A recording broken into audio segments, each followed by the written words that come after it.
Na ndugu mpenzi mtazamaji, wewe shabiki shakiki runinga ya Kongowea, leo ni Mei 28 mwaka 2025. Karibu kwenye Gaya Gaya la Mlumbi, na leo tutaanza kwa kutaradadi wala sio kutabaradi. Katika Gaya Gaya la Mlumbi mambo yametokota, mambo yanafuka moshi, na mimi nimefanyika sana tajiri wa furaha na maskini wa huzuni kwa wakati mmoja, kwa sababu leo tumetembelewa na watu ambao wamejawa sana, watu wenye fikra tunduizi, watu ambao wanatabasuri tola, sio watu wa kawaida. Na leo mada tunakazungumzia ni mada, kwa nini vijana hawataki kuoa? Mara nyingi vijana wanaepuka masuala ya ndoa na hawataki kupata watu wakaina wao, kwa sababu Biblia inasema kwamba ni vizuri watu wakapata ndoa, lakini vijana wenzangu, vijana wengine wao wanakwepa hayo masuala.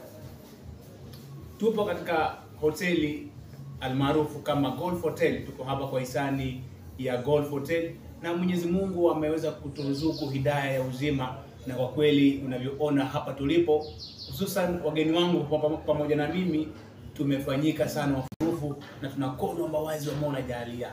Moja kwa moja, wewe mpenzi mtazamaji, tupo unayefuatilia runinga ya Kongowea, unaweza kusubscribe, like, comment and share ili watu wengine waweze kushiriki. Na vile vile tupo katika hoteli ya Golf. Ungetaka kufanya mikutano yako, njoo ufanye mikutano yako humu katika hoteli ya Golf.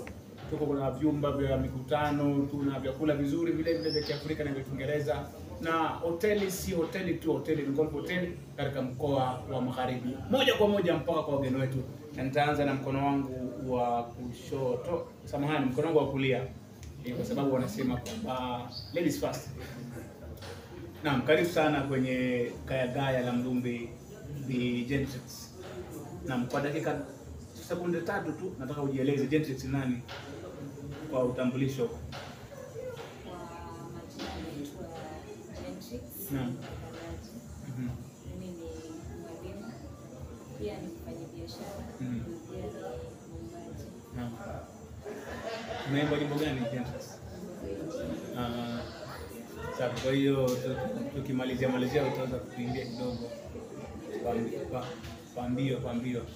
Basi twende moja kwa moja mpaka mkono wa kuume, wa kushoto, samahani, mkono wa kushoto, kwa sababu ameketi ni mitume, rasuli, wale watu ambao Mwenyezi Mungu aliwatemea baraka kidogo na kuwatemea mafuta. Kwa hiyo leo mambo yanakwenda kutokota. Tutazungumza masuala katika njia isiyo ya kawaida. Tunakwenda kulumba, tunakwenda kushiriki maneno mazuri hapa. Na nina huyu bwana ni mtumishi wa Mungu, anakwenda kwa jina la Nicholas Prince. Kuna mtu anakuzema kwa mara ya kwanza katika runinga ya Kongowea, na uweza kujieleza kwa sekunde 3 tu.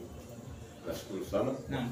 Tukaribisha katika jukwaa hii Gaya Gaya la Mlumbi. Gaya Gaya la Mlumbi. Naam. Nafurahi sana unavyotamka. Naam. Kwa uzito. Gaya Gaya la Mlumbi. Naam, karibu.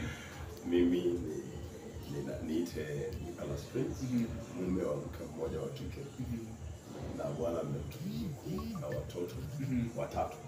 Mimi pia ni mchungaji, na katika taaluma yangu ni mwalimu. Nafunza somo la hisabati na fizikia. Mtazamaji, mambo yanakwenda kuwa mazuri. Leo tuna mwalimu. Naam. Anafundisha somo la fizikia na hisabati. Sasa na Gentrix anafundisha somo Hisabati na fizikia.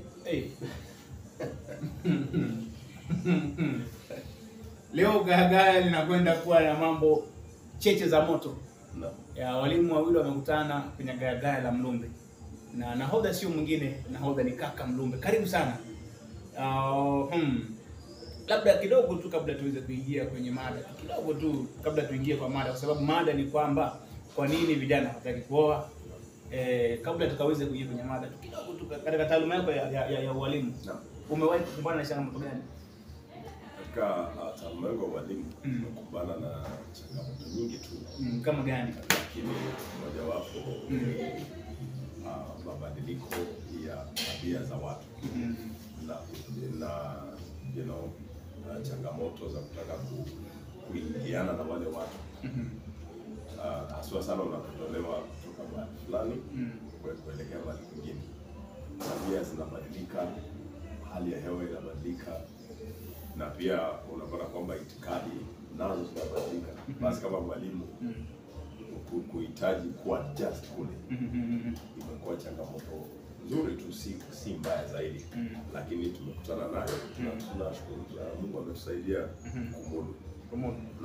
Na labda pengine ulikuwa unafundisha shule ya mseto au? Na kufundisha shule ya mseto. Mwanzo nilianza na shule ya Shagungu kule Shinyanga. Kwa shule ya mseto ilikuwa ndani sana. Na nilikuwa nasafiri sana kwa muda mrefu, mwendo mrefu sana. Na katika shule hiyo ya mseto kuna na hali nyingi ambazo zinatutia changamoto kama walimu wachanga katika taaluma kukua. Kwa mfano mahusiano ya watoto wavulana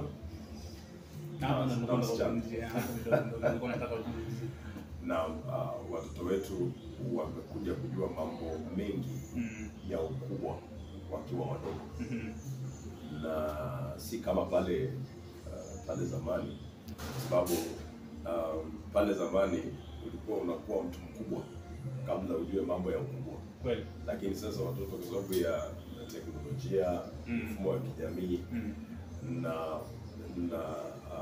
mambo mengi tu, tunaona sasa wanaweza kujua mambo ya kikubwa, ya kikomavu wakiwa wachanga. Kweli.